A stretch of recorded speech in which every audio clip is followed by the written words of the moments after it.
Le 31 août 2020, Aurélie et Frédéric deviennent les heureux parents de la petite Gabrielle. Lors de ses premiers mois, Gabrielle éprouve des difficultés à se nourrir et ne prend pas beaucoup de poids. Après plusieurs examens, lorsqu'elle a à peine 5 mois, un IRM diagnostique à Gabrielle une maladie génétique, la lysencéphalie, une malformation au niveau du cerveau. Cette maladie entraîne chez la personne touchée une déficience motrice et mentale profonde et sévère. Alors du coup, Aurélie, ma première question, elle est simple. Est-ce que tu peux dire où tu es née et en quelle année? Alors, je suis née à Aubourdin, je suis du Cru, en 1982. Je suis née à Aubourdin en 1981. Ah, moi après, elle a fermé la maternité. Bah c'est ça, c'est exactement ça. J'ai grandi à Sentes, ma famille est de Sentes, mes grands-parents étaient de Sentes, Sentes ou plein les arrière-grands-parents, je crois. Et sinon, j'ai vécu à Sentes toute ma jeunesse. La maternelle à Sentes, à l'école Sainte-Thérèse. Après, je suis partie à Lille, à Notre-Dame-de-la-Paix, parce que ma maman travaillait sur l'île. Okay. Et après, je suis allée à Jules Ferry, à Aubourdin, et après à Saint-Vincent-de-Paul, à Los. Après, j'ai arrêté les études, je n'étais pas quelqu'un de très studieuse. J'ai travaillé en caisse à Auchan, Ronc, et là, je me suis dit, bon, à un moment, il faut faire quelque chose, et donc j'ai repris les études 1 an et demi après. J'ai fait un BTS assistante de direction, en alternance. Ok, donc comme moi, tu as grandi dans les années 90. C'est ça. T'étais quel genre d'enfant et d'ado? Une enfant timide, une ado un peu timide, mais pas très studieuse, on va dire. J'ai pas toujours été exemplaire. Et t'as des frères et sœurs? Non, je suis unique. Je suis unique. J'ai fait mon alternance dans une banque pas très connue, qui n'existe plus aujourd'hui, ça s'appelait Dexa Crédit Local. Et grâce à ça, j'ai été rappelée pour faire un CDD pour un remplacement congé maternité. Et après, je suis rentrée à la MNH, Mutuelle Nationale des Hospitaliers, en tant qu'assistante. Et au fur et à mesure, j'ai évolué sur différentes missions. Là, j'ai eu mon bac, je crois, en 2001. Donc après, j'ai travaillé à Auchan. Et donc en 2003 ou 2004, je pense que j'ai dû être diplômée de mon BTS. Et après, j'ai travaillé tout de suite. Ok. J'ai enchaîné. Jusqu'à aujourd'hui, je travaille toujours. J'ai pas fait de pause. Et du coup, tu habitais où quand tu passes le bac? Tu étais chez parents? Tu es chez tes parents encore? Oui, oui, oui. Et après, quand est-ce que tu prends ton indépendance? C'est tôt quand même. Quand j'étais en BTS, j'étais déjà, j'avais mon chez moi et j'habitais Wattignies. Un appart. Avec mon petit copain de l'époque. D'accord, ok. Qui était sans toit. Qui était sans toit. Dont je ne tairai le nom. C'est ça. Bah, ça n'a pas de scoop. Déjà. En fait, j'ai eu 2-3 boulots les 3 premières années. Et après, je suis rentrée à la MNH, où là, j'ai évolué sur différents postes. Mais ça fait, depuis 2006, je suis à la MNH. T'habites à Sentes? Non, j'habite à Fournes. T'habites à Fournes? Oui, Fournes-en-Wep. D'accord, ok. Depuis combien de temps? Depuis 2021. Ton conjoint, tu l'as rencontré quand? Je l'ai rencontré en 2018, mais en fait, on se connaissait avant. C'était mon premier amoureux quand j'étais jeune. On s'est retrouvés sur Tinder. Quand j'avais 13 ans. Du collège? Oui. Oui, je faisais du poney. C'était rien de sérieux, c'était mon petit amoureux, quoi. Ok. Et lui aussi, il faisait du poney? Il faisait du cheval, il était un peu plus grand. Il est né en 81. Ah ouais. Ok. C'est quoi son prénom du coup? Frédéric. Frédéric, ok. En fait, on avait chacun son chez-soi et on a beaucoup vécu chez l'un et chez l'autre parce que lui, il avait déjà 2 enfants. Et la maman habitait à Fèche-Tuménil. Et moi, à cette époque-là, j'habitais à Fétubert. Fétubert, c'est dans le Pas-de-Calais, au-dessus de la Bassée. Je connais. Et donc, c'était un peu compliqué pour lui de venir vivre à Fétubert. Enfin, donc, du coup, on a vécu chez l'un, chez l'autre pendant un long moment jusqu'à ce qu'on achète à Fournes. En fait, quand on a acheté la maison à Fournes-en-Wep, je venais d'accoucher de Gabrielle. Elle était toute petite et on ne savait pas qu'elle était malade. Sinon, on n'aurait pas acheté cette maison. En fait, la maison est arrivée, on l'a visitée, Gabrielle devait avoir 1 mois et demi. Et on a fait une vente longue parce que moi, j'ai vendu mon ancienne habitation sur Fétubert. Et quand on a signé chez le notaire, J'y suis pas allée parce que j'étais hospitalisée avec Gabrielle et le lendemain de la signature chez le notaire, on a su qu'elle était malade. Elle est née le 31 août 2020 et on a signé chez le notaire, je ne dis pas de bêtises, en février 2021. Et on a su, je te dis la veille, le 2 février, qu'elle était malade. On a dû signer le 1er février chez le notaire. Tes traits de caractère, un peu dominant? Ouais, j'ai du caractère, je râle, pas mal. Ça se voit pas. Et écoute, spontané, je dirais. Et puis ouais, je pense que je suis une fonceuse. Ma grossesse s'est bien passée. Ouais. Alors, Gabrielle était petite, il y avait un léger retard de croissance, du coup j'avais quand même des échographies sur le dernier trimestre assez rapprochées, mais aucun signe qui préconisait le fait qu'elle puisse avoir un problème. Oui, l'accouchement s'est bien passé? On a dû faire un déclenchement. Ça s'est bien passé, ça a été long, forcément, parce qu'avec le déclenchement, ça prend plus de temps, mais oui, ça s'est très bien passé. Ok, et Gabrielle débarque fin août 2020. C'est ça. Dans le Covid, dans un monde. C'est ça, où on n'était pas sûr à ce moment-là si son papa allait pouvoir assister à l'accouchement. Parce que je suis arrivée aux urgences, j'ai dû rester toute seule parce qu'il ne pouvait pas m'accompagner. C'était une période un peu particulière. Comment ça se passe les premiers mois et tout? Ça a été les nuits Les nuits comme un enfant ordinaire, je dirais, qui se réveille tout le temps. Non, mais franchement, ça s'est bien passé. On était une famille heureuse. On avait tout pour être heureux, en fait. Une situation professionnelle, confortable. Tout le monde se trouvait bien épanoui dans sa vie. Une famille recomposée. Du coup, il y avait déjà 2 autres enfants qui ont quel âge, du coup? Aujourd'hui, ils ont 11 et 12. Et puis, on les a une semaine sur 2. Donc, ils étaient contents d'avoir une petite sœur. Ça se passait bien. Vraiment, tout se passait bien. Après, à partir de 2 mois et demi, c'est là où on a commencé à se poser des questions par rapport à son développement. On était suivi par un médecin à l'époque, et donc on a été alerté aussi parce qu'elle prenait pas beaucoup de poids.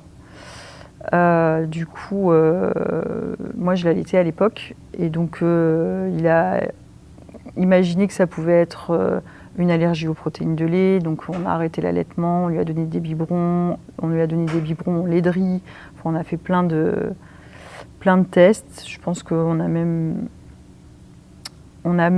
fait pire que mieux parce que à 4 mois, il nous a dit allez, on essaye les petits pots, faut qu'elle prenne du poids. Et lui, il était convaincu que son développement qui prenait du retard, c'était lié au fait qu'elle ait un reflux. Et pour lui, comme le reflux c'est douloureux, et bien du coup, elle était concentrée sur sa douleur et elle ne pouvait pas se développer au niveau de sa motricité. Nous, on n'était pas trop convaincus que ça, de ça, et donc on lui a demandé pour aller voir un neurologue. On lui a dit mais ça va pas. Alors certes, elle prenait pas de poids, elle mangeait difficilement, ne voulait plus prendre les biberons, elle prenait encore le sein, donc moi j'ai arrêté de manger les protéines de lait. Enfin bref, il nous a fait faire ça a été un moment particulier parce qu'on allait un peu dans tous les sens.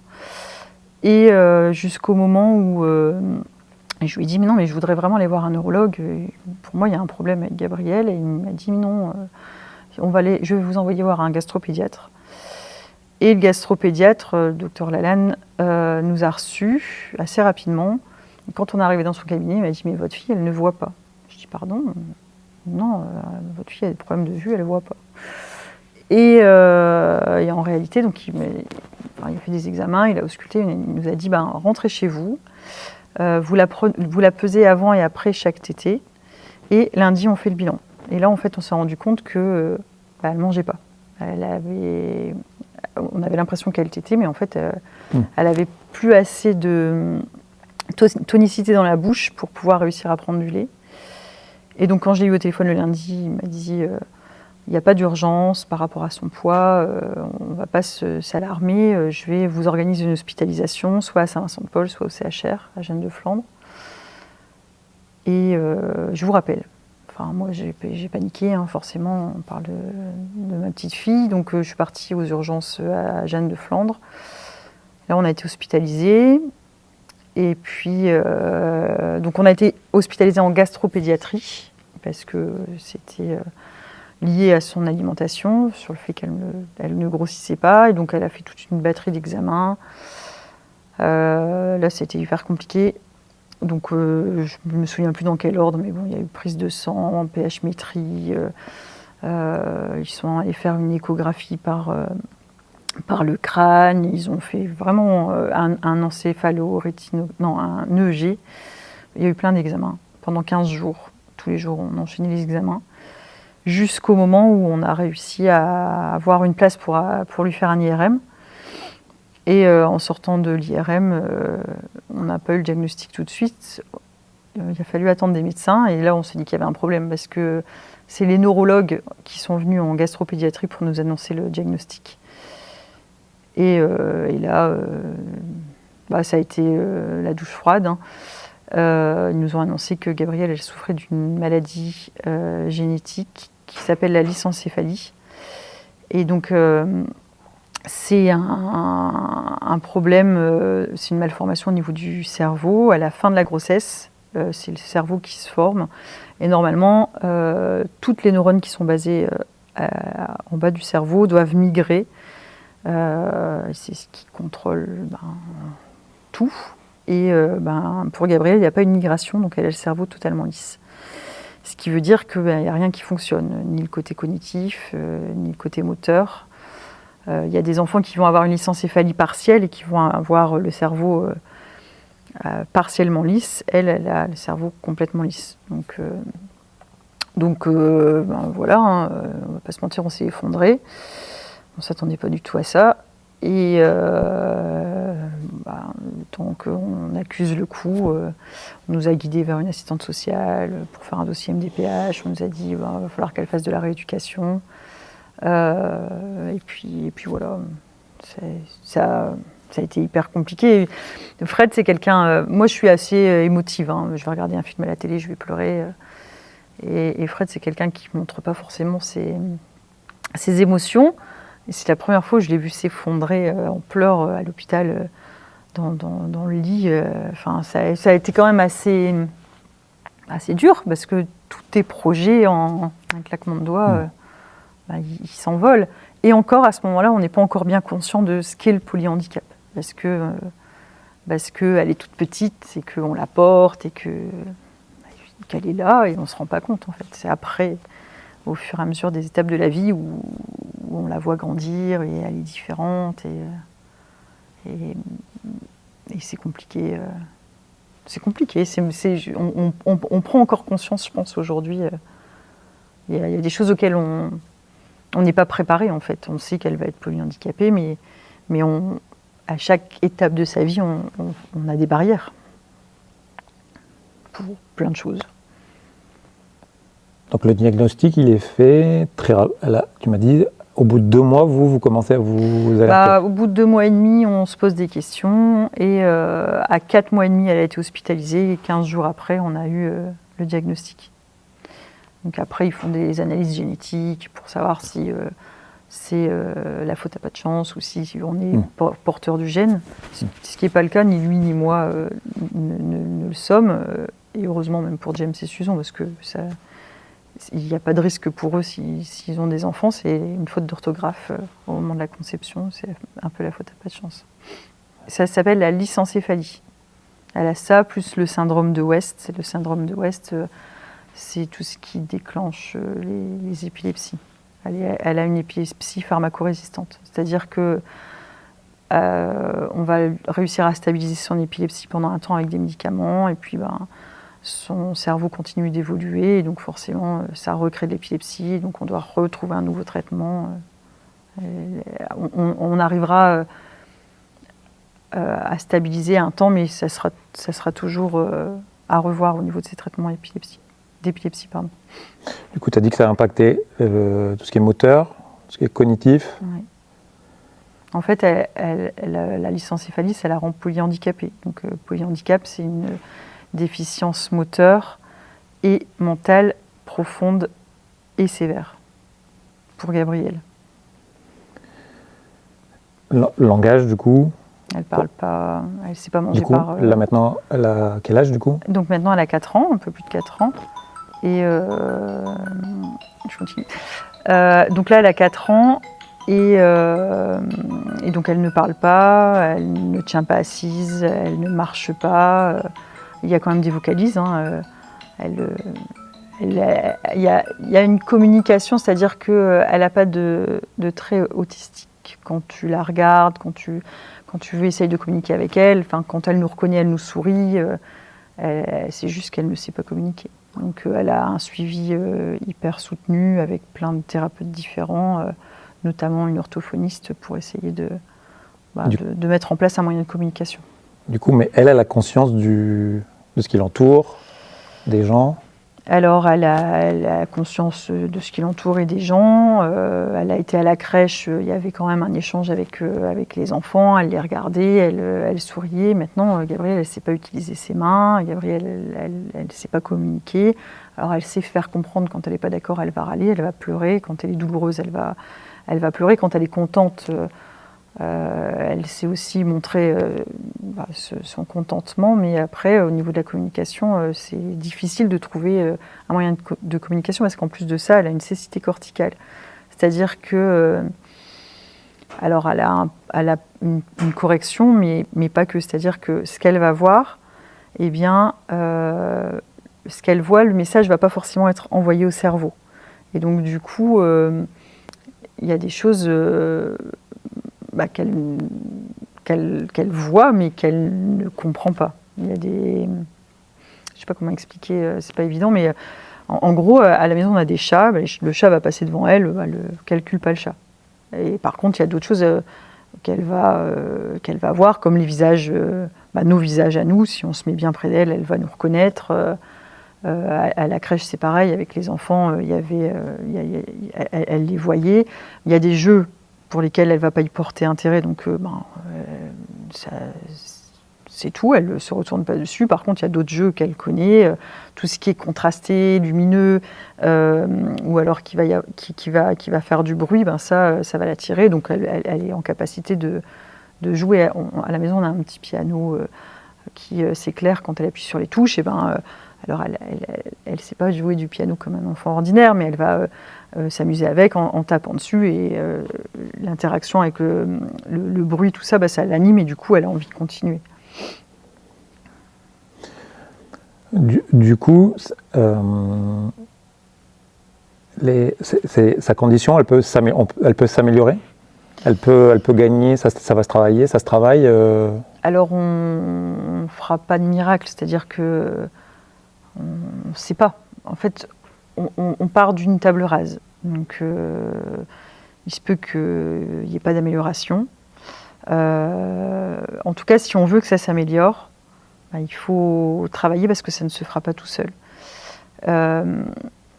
Le cerveau, en fait, donc les neurones, c'est un peu ce qui contrôle le tout. J'essaie de l'expliquer avec mes mots à moi, mais en gros, on a une plasticité cérébrale et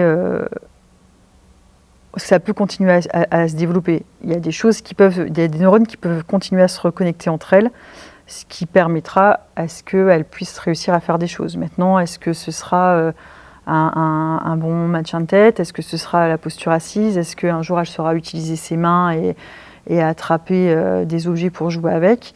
Est-ce qu'elle arrivera à tenir debout? En fait, on ne sait pas. Et chaque enfant, même adulte, qui a cette pathologie, grandit différemment. Il y a des enfants qui vont malheureusement pas trop se développer, et d'autres qui vont un peu progresser. Maintenant, on part de très loin, donc Gabrielle, c'est peu probable qu'un jour elle marche même 10 mètres. Mais bon, même si elle arrive à tenir debout ou tenir assise, ce serait magique. En tout cas, ce qu'il y a de certain, c'est que si on ne lui fait pas de rééducation, il ne se passera rien. Et au contraire, ça peut se dégrader. Comme une personne âgée, c'est une personne âgée qui ne bouge plus, elle va avoir ses mains, ses doigts qui vont se déformer. Pour un enfant, ou un adulte en situation de handicap, s'il n'a pas de stimulation, malheureusement, ses membres vont s'atrophier. Du coup, elle est suivie par des spécialistes? Oui. Alors, on a un parcours un peu atypique. On a... je me resitue. En fait, quand Gabrielle a été prise en charge, elle a eu une kiné en libéral qui nous suivait déjà un peu avant de connaître le diagnostic. Parce que justement, quand je disais qu'il y avait un problème, le médecin qui la suivait nous a envoyé voir une kiné qui est spécialisée pour les enfants au niveau du développement moteur. Isabelle, qui est sur la Bassée, qui est une très bonne thérapeute,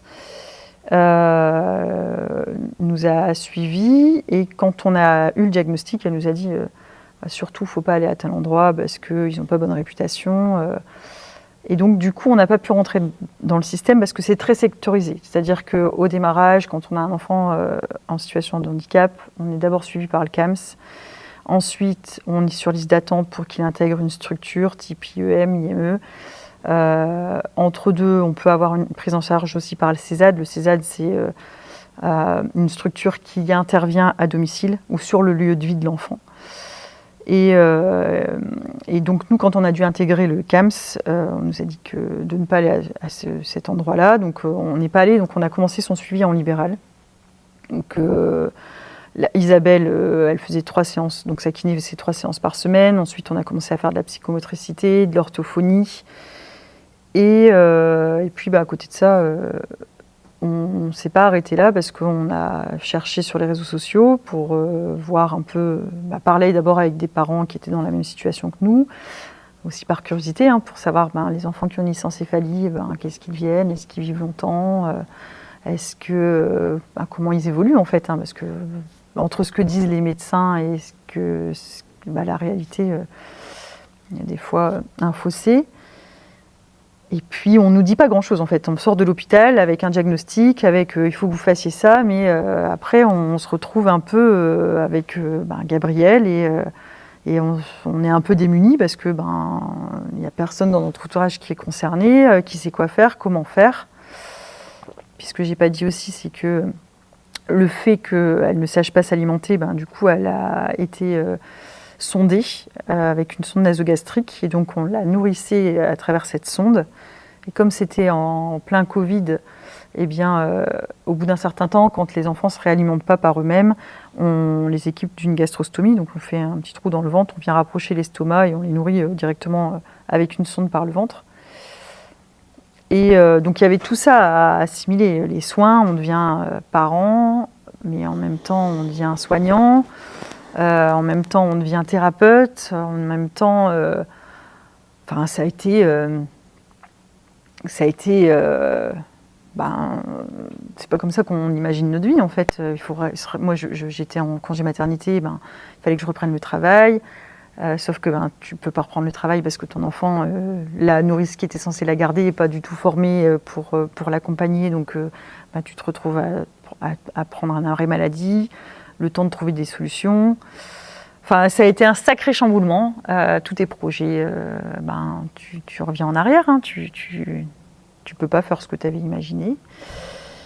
Et donc, pour en revenir à ces thérapies, en effet, donc elle a toute une prise en charge en libéral. Et puis après, on a été orienté par un médecin pour qu'elle soit sur liste d'attente d'un CESAD. Parce que moi, je n'étais pas encore prête à ce qu'elle soit inscrite dans une structure type IEM, IME. Et donc, on a été pris en charge assez rapidement par le CESAD de Marc Sotelet. Donc, les thérapeutes venaient à domicile pour faire sa rééducation. Et on a la pédiatre, parce que du coup, on a changé de médecin, forcément. On n'était pas très content du médecin qui l'a suivie quand elle était toute petite. Et donc, on a été suivi par une autre pédiatre en libéral qui connaissait une crèche qui prenait les enfants porteurs de handicap. Et donc, quand elle m'a dit ça, je me suis dit, oula, ça va vite. Elle m'a dit, vous inquiétez pas, il n'y aura pas une place tout de suite, mais renseignez-vous, je vous donne le contact. Donc, j'ai appelé cette directrice de crèche qui a été très accueillante et avec qui ça s'est très bien passé. Et puis, elle m'a dit, j'ai une place tout de suite. J'ai pleuré, je me suis dit, non, c'est trop tôt. Et puis, finalement, on a commencé à faire une intégration aussi pour que Gabrielle, socialement, puisse aussi voir d'autres petits copains. Donc, elle a intégré la crèche. Le CESAD intervenait à la crèche pour faire sa rééducation. Et puis moi, j'ai repris le travail, mais pas à temps plein. On a pris tous les deux un 80%, ce qui a permis à ce que Gabrielle soit 3 jours par semaine à la crèche. Et nous, une journée chacun, on emmenait Gabrielle parce qu'on souhaitait continuer à faire des séances thérapeutiques en libéral pour qu'elle ait une prise en charge plus soutenue que ce que le CESAD pouvait nous proposer. Et puis voilà, donc elle a dû intégrer la crèche. Franchement, j'ai du mal à me repérer dans le temps, mais elle devait avoir 1 an et demi. Et puis, elle a quitté la crèche cet été. Donc voilà. Après, c'était chouette parce qu'il y avait un échange avec les enfants. Elle est passée dans le groupe des petits, après elle est allée dans le groupe des grands, comme les enfants ordinaires. Elle était très bien encadrée parce que les soignants là-bas étaient bien. Et pourquoi elle pouvait être accueillie? Parce qu'il y avait des infirmières à temps plein. Et du coup, par rapport à tout ce qui est traitement pour l'épilepsie ou même pour la nutrition, puisqu'il fallait la nourrir aussi par sa gastrostomie, une infirmière pouvait le faire. Sinon, elle n'aurait pas pu aller en crèche ordinaire puisque ça doit être fait par un professionnel. Du coup, quand vous avez appris ça, en fait, vous êtes passé tout de suite très rapidement à l'action, en fait, si je t'entends. Quand même, je pense. À chercher tout de suite des solutions. Ouais. En fait, je pense qu'il y a 2 possibilités. C'est tu t'effondres et puis après tu te relèves pas et tu rumines. Sauf que nous, on n'a pas de famille. Moi, ma maman est décédée, elle m'a élevée toute seule. Je parle pas de famille, j'ai pas de famille proche, je suis fille unique, j'ai pas de frères et sœurs, donc souvent tu comptes sur tes parents pour ça.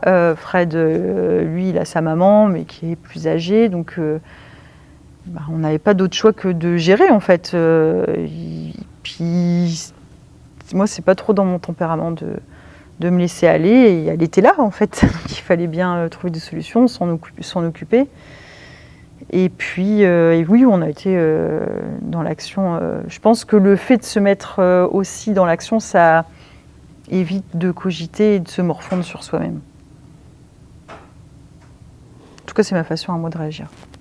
On va y arriver tout doucement à la création de l'asso. On me dit Gab, comment ça naît dans ton esprit ou c'est chez Frédéric, je ne sais pas qui... C'est alors... en fait, c'est ça. Donc, on se retrouve à échanger avec des parents qui ont des enfants porteurs de handicap et surtout de polyhandicap. Pas forcément de licencéphalie parce que c'est une maladie rare, donc tu as 1 cas sur 100 000 en France. Et donc on découvre des thérapies qui sont coûteuses. On va faire des stages intensifs pluridisciplinaires à Nantes, enfin près de Nantes. Ces stages-là, c'est de l'ordre de 1 000 € la semaine, sans compter les déplacements et les logements. Et donc, en échangeant avec des parents, on se rend vite compte que le handicap, ça coûte cher. Alors, au-delà des thérapies, déjà, tu as thérapie toutes les semaines, tu as la psychomote, c'est pas pris en charge, tu as différents... l'équithérapie, c'est pas pris en charge, enfin, tu as différentes thérapies qui ne sont pas prises en charge. Et en plus, si tu veux faire plus, ça non plus, c'est pas reconnu, c'est pas pris en charge.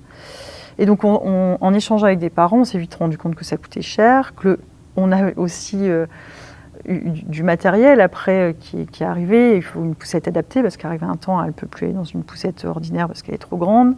Puis même par rapport à sa posture, parce qu'elle est hypotonique, donc elle n'a pas beaucoup de maintien au niveau du tronc. Donc, on doit acheter une poussette. Si tu veux une poussette correcte, ça coûte vite 5, 6, 7 000 €. Tu as 1 200 € de prise en charge par la sécurité sociale. Donc le reste, soit tu as une bonne mutuelle, très très bonne mutuelle, ou soit tu as un peu d'argent de côté. Et donc en fait, on s'est vite rendu compte que le handicap, ça coûtait cher. Et que nous, on voulait une prise en charge pour notre fille sans limite. C'est-à-dire que on voulait pouvoir lui offrir ce dont elle avait besoin. Et donc, on a échangé avec des parents dans notre situation qui avaient créé leur association. Et donc, voilà, la petite graine, elle est venue de là. Et puis, Et puis on a découvert l'éducation conductive à l'aube des 2 ans de Gabriel, où là on est parti en stage d'1 semaine sur Paris. Et c'est une méthode qui nous a tout de suite conquis. On a vu que...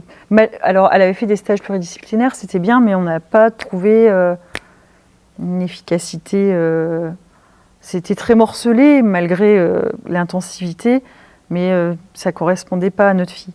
Et par contre, quand on a découvert l'éducation conductive, eh bien, c'est fatigant, hein, elle a 2 ans, elle est polyhandicapée, donc on lui demande de faire des exercices pendant 2h30, donc on la sort de sa zone de confort, c'était quand même fatigant pour elle.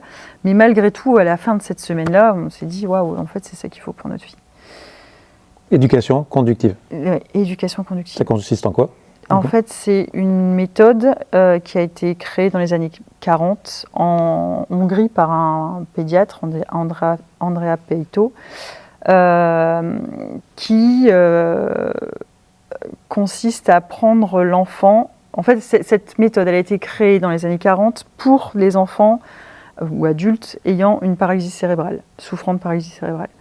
Et ça prend l'enfant en charge dans sa globalité. C'est-à-dire que on forme un conducteur qui a 4 ans d'études à l'Institut Peito, qui a dans sa formation, il a des notions de kiné, d'ergo, de psychomote, mais aussi il est en capacité de faire l'enseignement pour les enfants en situation de handicap. Et donc ce conducteur va avoir un regard différent par rapport à un thérapeute ordinaire, dans le sens où il ne va pas être focus sur sa spécialité, il va vraiment prendre en charge l'enfant dans sa globalité. Et donc au sein de il a une formation pluridisciplinaire. Et au sein de ces stages, eh bien, c'est une seule et même personne qui va donner des consignes aux enfants qui sont accompagnés d'un parent ou d'un accompagnant pour les réaliser.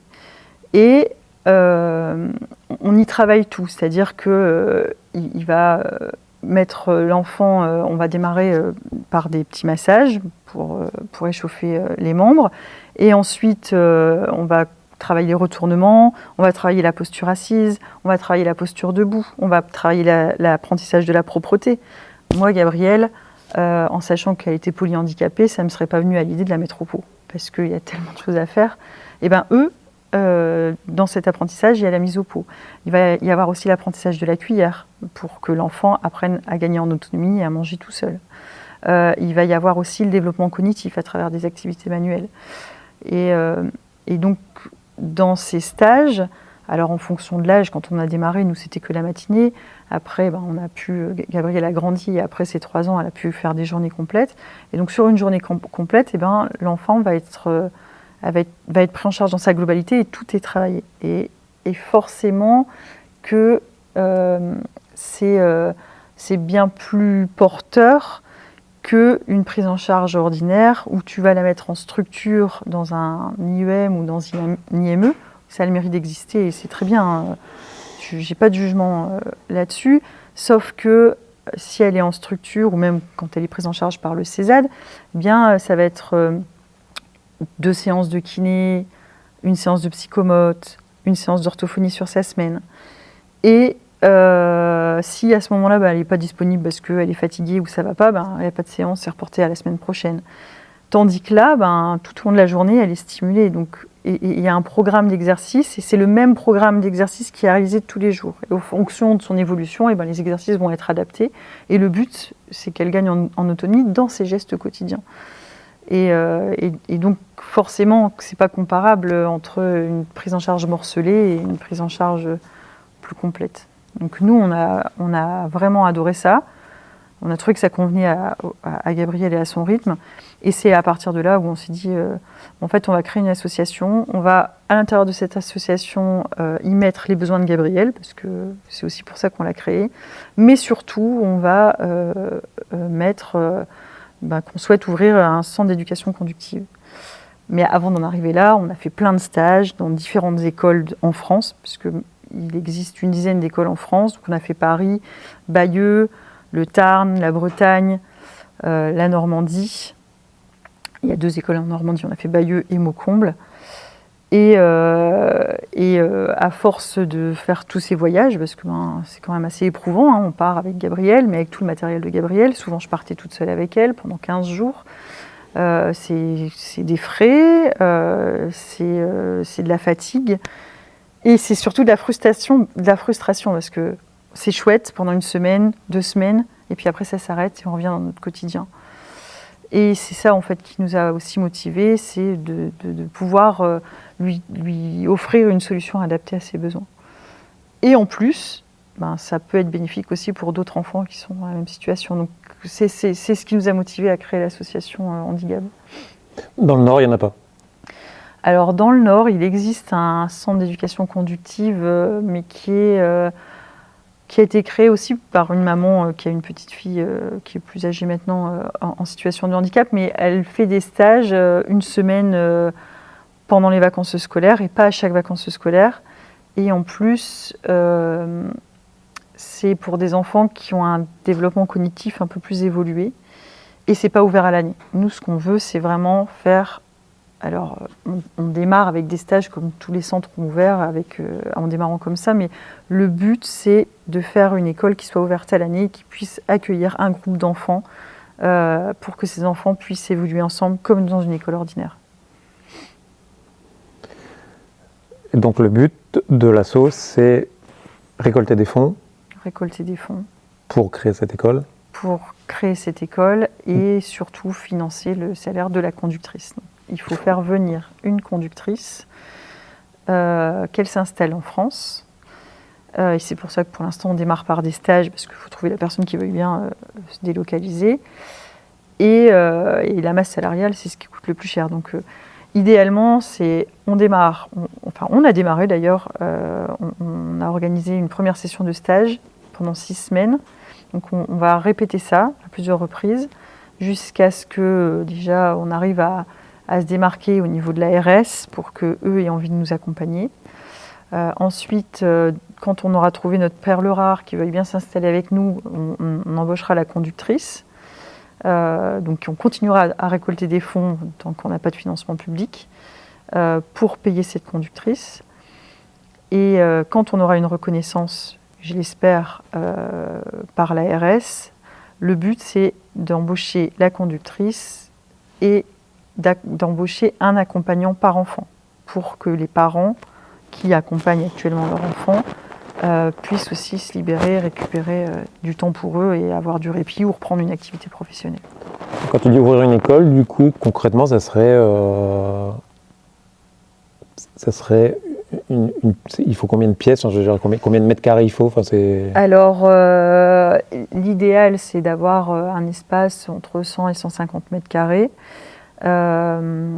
D'avoir une grande salle pour pouvoir faire le déroulement de toute la journée, d'avoir un bureau, d'avoir une cuisine, d'avoir une deuxième salle de motricité pour pouvoir accueillir les thérapeutes, parce que malgré tout, il y a des enfants qui auront quand même besoin d'avoir des séances de kinésithérapie. Et un bureau, je ne sais plus si je l'ai dit. Donc tu crées Handicap quand, du coup, officiellement? Alors on crée l'association Handicap en février 2023. Donc, on a mis le siège social à Sentes, parce que je suis santoise, parce que tout mon réseau est à Sentes aussi. La plupart des membres de l'association sont santois. Et puis, on y va doucement, on commence à créer des événements, à tenir des stands, à essayer de se faire connaître.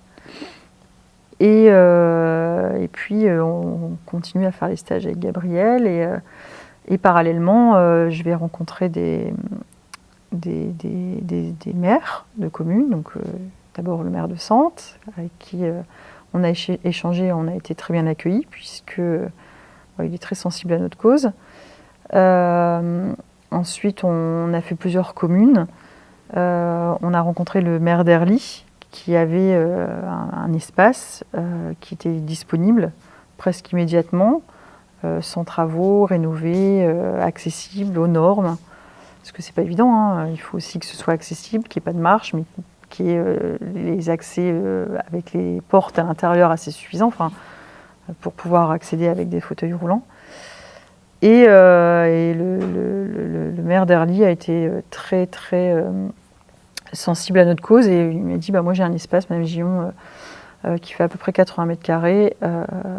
Si vous voulez, on va aller visiter et vous pouvez en prendre possession à partir de juin-juillet de 2024. Et donc on est allé visiter. Au début, je lui ai dit non, parce qu'il n'était pas suffisamment grand, comme moi je l'avais imaginé en tout cas. Et puis en fait, trouver un espace dans les web, près de la métropole lilloise, gratuitement, c'est quand même pas simple. Et donc après réflexion, je me suis dit, allez, on démarre, ça permettra quand même d'accueillir les enfants. Alors des groupes moins importants, un conducteur peut accueillir 6 enfants à la fois. Mais là, par rapport à l'espace qui nous est mis à disposition, on peut en accueillir que 4, parce que les meubles qui sont conçus pour la méthode, les enfants, on les allonge sur des tables pour faire des exercices, et ça prend beaucoup de place, donc du coup, on peut accueillir 4 enfants à la fois. Donc tu as un local. Donc là, on a un local et à un conducteur. Et on a un conducteur, une conductrice qui vient, mais que pour des stages. On ne l'a pas embauchée encore, parce que de toute façon, cette conductrice-là ne veut pas s'installer en France. Elle ne fait que des sessions de stage en France et ailleurs. Il n'y en a pas en France, des conducteurs? Il n'y a pas de formation en France. C'est-à-dire que le métier de conducteur en France n'est pas reconnu. Et tous les conducteurs qui travaillent en France, puisqu'il y a une dizaine d'écoles dans notre pays, viennent de Hongrie. Pourquoi ça s'appelle conducteur? C'est tout bête la question. Parce qu'ils donnent des consignes pour... alors là, je vais un peu bugger parce que c'est pas évident à expliquer, mais en gros, il donne... Il conduit l'enfant. Oui, c'est ça, il donne les consignes, c'est de la conduite pour aller vers l'autonomie. Okay. Voilà. Du coup, tu crées Handicap quand tu as l'idée. C'est toi qui as l'idée? Oui, c'est moi qui ai l'idée. Avec... Fred, c'est mon pilier, mais après... Tu lui en parles? C'est à lui, oui, tu lui en parles et Lui, il me dit que c'est une bonne idée, que ça va pas être simple, que est-ce qu'on va y arriver, mais il me suit, il me dit qu'il est OK et qu'il sera là pour me soutenir. Après, voilà, je crée les statuts, j'en parle à mon entourage, je leur dis t'es OK, je te mets dans les statuts, je vais gérer. Et puis en fait, non, ça se passe pas si bien que ça, dans le sens où, oui, j'ai géré, mais créer une association, organiser des événements, démarcher, tout le travail qu'il y a à faire, je me rends compte que j'ai besoin d'aide, en fait. Et donc, les amis que j'ai nommés deviennent vraiment membres actifs de l'association, et on arrive à mobiliser les gens. On a des bénévoles qui viennent. Quand on crée les événements, on a entre 15 et 20 bénévoles qui viennent nous aider. Et on arrive quand même à faire fédérer à notre cause. Les gens sont hyper sensibles et c'est chouette parce que sans eux, on n'en serait pas arrivé là aujourd'hui, quoi. Alors, ce que je n'ai pas dit, c'est que Gabrielle dort peu. Donc, Gabrielle... depuis toute petite, elle se réveille 3, 4, 5 fois par nuit, des fois toutes les 1h30.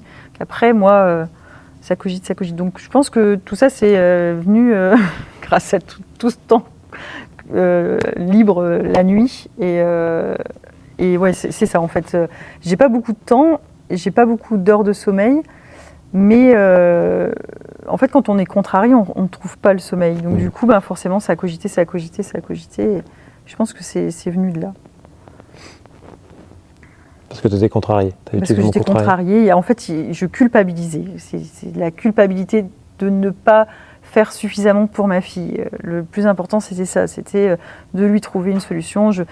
Le fait de la voir dans son installation... sans rien faire, je culpabilisais. En fait, il fallait que je trouve quelque chose qui soit adapté pour Gabrielle. Quand elle était à la crèche, alors les personnes qui travaillaient là-bas étaient très bien. J'ai rien à redire là-dessus. Elle a été très bien prise en charge. Mais le fait de savoir qu'elle pouvait rester au milieu de ce groupe d'enfants qui jouaient, qui couraient, qui utilisaient leurs mains pour jouer, et qu'elle elle était comme ça en tant que spectatrice et qui ne faisait rien, c'était dur en fait pour moi d'accepter ça. Ça l'est toujours aujourd'hui, hein. Mais il fallait absolument que je trouve le moyen d'essayer en tout cas de lui offrir une prise en charge à la hauteur de ses besoins. Ça t'a fait du bien de créer Handy Gab ? Ça me fera du bien quand le projet sera abouti. Là, on ne va pas se mentir, je dors toujours aussi peu. Je me réveille, j'angoisse parce que j'ai peur de ne pas y arriver. C'est énorme, hein. C'est énorme parce que derrière, on a démarré les stages, il y a des familles qui ont été hyper convaincues aussi par la méthode, qui ont envie d'inscrire leur enfant.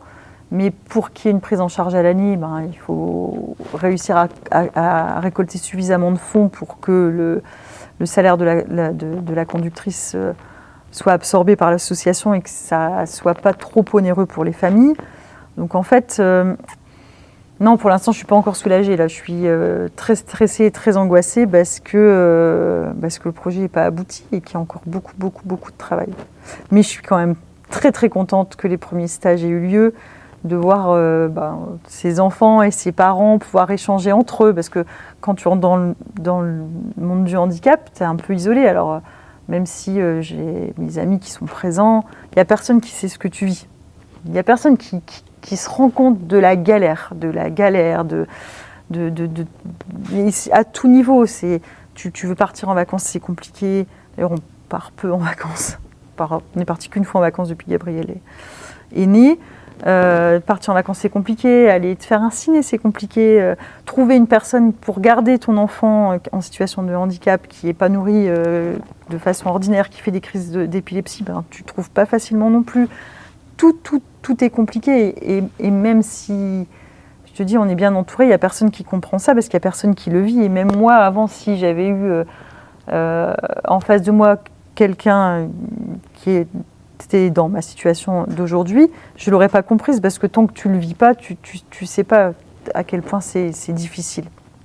Et rien n'est fait en France pour t'aider en fait, parce que remplir un dossier MDPH pour avoir des aides, c'est compliqué. Tu dois remplir des dossiers de 16 pages, tu dois rédiger des rédactions de 8 pages pour décrire le peu de choses que ta fille sait faire. Enfin, franchement, personne ne nous facilite, le système ne nous facilite pas la vie. Et le fait, dans cette école, que les parents puissent se retrouver entre eux pendant le temps où il y a un temps calme, les enfants dorment ou en tout cas se reposent, et eux, ils déjeunent ensemble, ils discutent ensemble. Tu vois que ça leur fait du bien aussi de pouvoir partager leur quotidien avec des gens qui sont concernés, qui vivent la même galère quelque part. Donc ça me motive. Et surtout les progrès que Gabriel a pu faire aussi pendant ces semaines, ça a été une fierté pour moi. Maintenant, le stage est fini. On doit continuer à essayer de recruter un conducteur pour que cette personne vienne à l'année. Enfin voilà, c'est pas fini en fait. Il y a encore beaucoup, beaucoup de travail. Donc non, je ne suis pas encore soulagée. J'espère l'être un jour. Où est-ce que tu puises ton énergie ? Je sais pas. Gabriel, c'est ma motivation. De toute façon, je n'ai pas le choix. J'ai pas le choix. Elle a son papa aussi, mais pour tout ça, en tout cas, il n'y a que moi qui peux le faire. Il n'y a personne d'autre qui... C'est pas le voisin qui va dire « Oh tiens, je vais ouvrir une école pour ta fille ». Donc c'est elle qui me donne cette force et cette motivation. Tu as des périodes où tu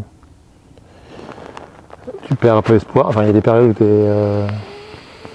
Il n'y a rien d'acquis. Ça, je l'ai bien compris. La vie ne nous a pas épargnés. Donc, c'est pas des périodes, c'est toujours... je doute tout le temps. Il n'y a pas un matin où je me réveille sereine. Tous les matins, je me réveille avec une boule au ventre en me disant « Est-ce que je vais y arriver ?» Et ça, c'est depuis qu'on a eu connaissance de son diagnostic. Et je ne sais pas si un jour je retrouverai une sérénité. Parce qu'il y a la maladie aussi. Au-delà de notre association, de l'école et des solutions qu'on peut lui apporter, la maladie, elle sera toujours là. son handicap. Toi, tu te donnes beaucoup. Est-ce que autour de toi, il y a des gens qui se donnent, qui prennent soin de toi? Qu'est-ce que tu veux Parce dire qu'on parle par souvent là? des aidants, en fait, souvent on parle des aidants, toi, des gens qui ont, voilà, t'as quelqu'un à charge, les fameux aidants, quoi. Et être aidant, Ah bah alors moi, il y a c'est personne qu'en fait, qui tu dis, prend voilà, soin de moi. c'est ça, c'est-à-dire que, comme tu as Après, dit un peu le système, et tu as dit que le système, il n'aide pas déjà. Ah non, le système n'aide pas. Après, il y a des associations qui existent. Maintenant, nous, on ne s'est pas encore tourné vers ces associations. Je sais qu'il existe la maison des aidants, etc. Tout ça, on n'a pas encore pris contact. En même temps, j'ai pas le temps. Enfin, j'ai pas le temps. Et sinon, je suis bien entourée. Hein. J'ai des copines qui prennent de mes nouvelles, qui m'aident dans mes démarches. J'arrive aussi à déléguer certains sujets. Donc à ce niveau-là, oui. Après, j'ai pas le temps de prendre soin de moi. Ça fait longtemps ça fait très longtemps qu'on s'est pas retrouvés avec Fred à faire une soirée à deux, et parce qu'on n'a pas de moyens de garde pour Gabrielle. En plus, elle a eu des mois super compliqués par rapport à son épilepsie, donc on ne s'imaginait pas de la laisser et d'aller passer un moment pour se détendre. C'est un manque ou c'est juste comme ça? Dans ton caractère, tu dis, bah, c'est comme ça, c'est comme ça. C'est comme ça, c'est comme ça. En fait, c'est comme ça. Ouais. Je sais pas si c'est une faculté, mais en tout cas, je réfléchis pas trop à me dire alors si, il y a des moments où je trouve que la vie est injuste, je trouve qu'on mérite pas ça, je trouve que Gabrielle ne mérite pas ça. Et ça, c'est sûr que des fois, on est aigri, parce que il y a des gens pour qui tout réussit, il y a des gens qui, leurs petits problèmes, ils en font tout un drame, et ils se rendent pas compte en fait qu'il y a 10 fois pire. Donc des fois, c'est dur. C'est pas de leur faute, hein, c'est pas de la nôtre non plus, mais des fois, c'est dur parce qu'on se prend notre réalité en pleine face. Mais après, c'est comme ça, c'est comme ça. On n'a pas le choix, de toute façon, on est obligé de faire avec. Ça a changé quelque chose chez toi? Ouais, je pense que ça a changé beaucoup de choses. Tu t'impressionnes parfois? Bon, Tu pensais être capable de faire tout ça? Je prends pas le recul pour analyser, mais en tout cas, ce qu'il y a de certain, c'est que les petits problèmes d'avant, aujourd'hui, c'est des futilités, quoi. Tu vois la vie différemment. Ouais, t'as pas le choix, en fait, t'es obligé de t'adapter. Et ouais, j'ai changé parce que avant, j'étais quelqu'un de beaucoup plus joyeuse, beaucoup plus festive, beaucoup plus. J'ai plus le temps pour ça. Je suis fatiguée aussi, donc forcément, on voit la vie différemment. Et puis, on profite de certains instants. Il y a des petites choses qui pouvaient sembler ordinaires avant, qui nous semblent plus importantes aujourd'hui, parce que c'est des petits moments plus rares, on va dire, des petits moments de bonheur. C'est quand même moins fréquent dans notre quotidien. On est entré dans un combat, en fait. Il faut se battre pour tout. C'est vraiment une vie. Je pense que les gens ne se rendent pas compte à quel point tout est difficile, tout est contraignant, tout est compliqué. Et alors que, elle est toute petite, quoi. Donc on se dit, mais quand elle sera grande, ce sera encore pire. Donc on essaye de profiter de ce qu'on peut, en fait. Et tes petits moments de bonheur, c'est quoi, du coup? Il y a des petits moments de bonheur. Il y a des fois des petits moments de bonheur. Des fois, j'arrive à m'accorder un peu de temps avec des copines pour aller dans un spa. Avant, je partais en vacances plusieurs fois par an. Aujourd'hui, je me contente d'un spa. Et c'est ça, où tu te dis, en fait, il faut réussir à prendre le recul pour te dire, ça n'arrivera pas tous les jours. Il faut profiter de cet instant. Mais alors, j'en ai pas beaucoup des petits moments de bonheur, mais me retrouver, aller me faire un cinéma, c'est pareil. Hein. Avant, j'allais toutes les semaines au cinéma. Aujourd'hui, c'est plutôt 1 fois par an, 2 fois par an. Donc c'est ces petits instants de répit qui vont être mes petits moments de bonheur. Après aussi, j'ai aussi des moments de bonheur à travers les échanges avec Gabriel. Mais c'est différent. Les moments pour nous, on en a peu. C'est quoi du coup ces petits échanges avec Gabriel? Parce que du coup, est-ce qu'elle a quand même conscience Oui, de nous. C'est ça, Oui, elle nous reconnaît quand on la met au lit et qu'on la regarde. Il y a des petits moments où, je sais pas, c'est comme un parent avec son enfant. Il y a des petites choses, quand tu la vois s'émerveiller, quand tu la vois réussir à faire un truc qu'elle n'a jamais fait ou vocalise. Elle a toujours fait des A et d'un coup, elle va réussir à mettre une autre intonation. Voilà, on s'émerveille avec pas grand-chose en fait. Moi, avec Gabriel, je la vois, c'est mon amour, quoi. C'est toute ma vie.